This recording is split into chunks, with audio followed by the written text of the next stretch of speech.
Ndabusuhuje ibitero bikomeye hagati ya Irani na Israel bigeze ku munsi wa kane nta guhagarara buri ruhande rukubita hababaza. Israel yatangaje ko mu ijoro ryo ku cyumweru yarashe ibirindiro by'umutwe wa Iran Revolutionary Guards Corps ari nawo ukomeye kurusha izindi cyangwa se indi mu ngabo za Iran. Itangazo ingabo za Israel zasohoye ku 16 Kamena 2025 rigaragaza ko indege z'intambara za Israel zarashe uduce 10 twakorerwagamo ingabo zo mu mutwe wa Quds twategurirwagamo ibitero bigabwa kuri Israel. Al Jazeera yatangaje ko muri ibi bitero hishwe abandi ba generali babiri ba Iran. Umutwe w'abaquds niwo ukomeye cyane mu gisirikare cya IRGC washinzwe mu myaka y'1980 ukaba ushinzwe ibyerekeye ubutasi. Ni nawo ushinzwe ibikorwa bihuza Irani n'imitwe yitwaje intwaro ikorera muri Afghanistan, Iraq, Libani, Syria ndetse na Palestine ahari imitwe nka Hezbollah na Hamas. Umugaba mukuru w'ingabo za Iran Hossein Salami yishwe mu bitero bya mbere Israel yagabye ku wa 13 Kamena ahita asimurwa na General Ahmed Vahidi.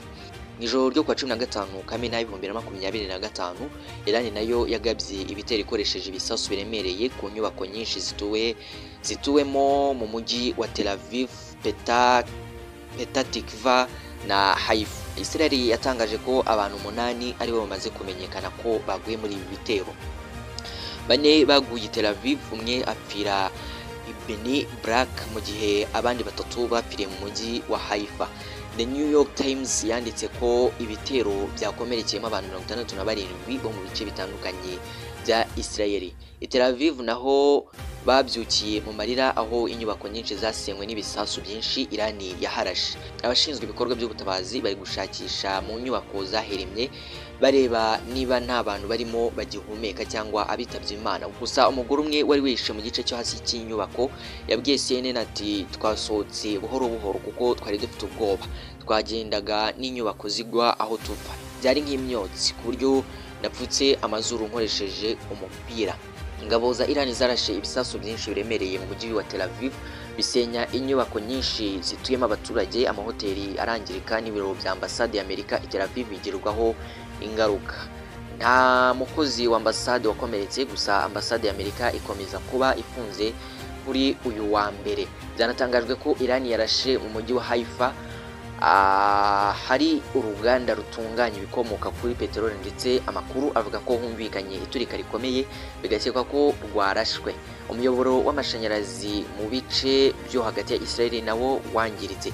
Kugeza ubu abanya-Israel bamaze kwicwa n'ibi bitero bagera kuri 20, mu gihe ku ruhande rwa Iran hamaze gupfa abantu 224 naho 1227 bakomeretse ndetse bari mu bitaro.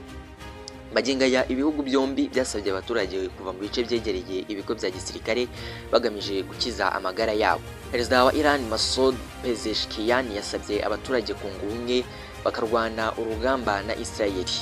Ni mu gihe Minisitiri w'ingabo wa Israel Katz yahamije ko ubutegetsi bwa Tehran buzirengera ingaruka z'ibitero byagabwe ku basivili. Ati ubutegetsi bw'igitugu bwa Tehran bwavuyemo abicanyi b'ibigwari barasa ku macumbi y'abasivili bigamije gukwama mu nkokora ibitero by'ingabo za Israel. Abatuye i Tehran bazirengera ingaruka zabyo. Intambara yeruye hagati ya Israel na Iran yatangiye ku 13 Kamena 2025. Israel igaba ibitero ku bikorwa remezo bikora ingufu za nuclear muri Iran ndetse yica abasirikare bakuru n'abahanga mu gutunganya izi ngufu benshi. Nta masaha yashize Iran nayo yahise itangira kwihorera ikoresheje ibisasu biremereye. Ni mu gihe rero perezida wa Leta Zunze Ubumwe za Amerika Donald Trump byavuzwe ko yanze umugambi wa Israel wo kwica umuyobozi w'ikirenga wa Iran Ayatollah Ali Khamenei. Aya makuru yatangajwe n'abayobozi batatu bo muri Amerika. Trump avuga ko yabwiye Minisitiri w'Intebe wa Israel Benjamin Netanyahu ko kwica Khamenei atari igitekerezo cyiza nk'uko umwe mu bayobozi yabivuze. Mu kiganiro yagiranye na Fox News, Netanyahu ntiyemeje cyangwa ngo ahakana amakuru avuga ko Trump yamubujije uwo mugambi wo kwica Ayatollah. Yagize ati hari amakuru menshi y'ibihuha ajyanye n'ibiganiro bitigeze bibaho kandi ntabwo ndi bujye mu mizi kuri iyo ngingo, ariko icyo nakubwira nuko dukora ibyo tugomba gukora, tuzakora ibyo tugomba gukora kandi numva Leta Zunze Ubumwe za Amerika izi ibifitiye akamaro, sinshaka kubyinjiramo. Umuyobozi umwe muri Israel yabwiye CBS News ati mu by'ukuri Israel ntigamije kwica abanyapolitike, turi kwibanda kuri gahunda z'ingufu kirimbuzi nuclear n'iza gisirikare.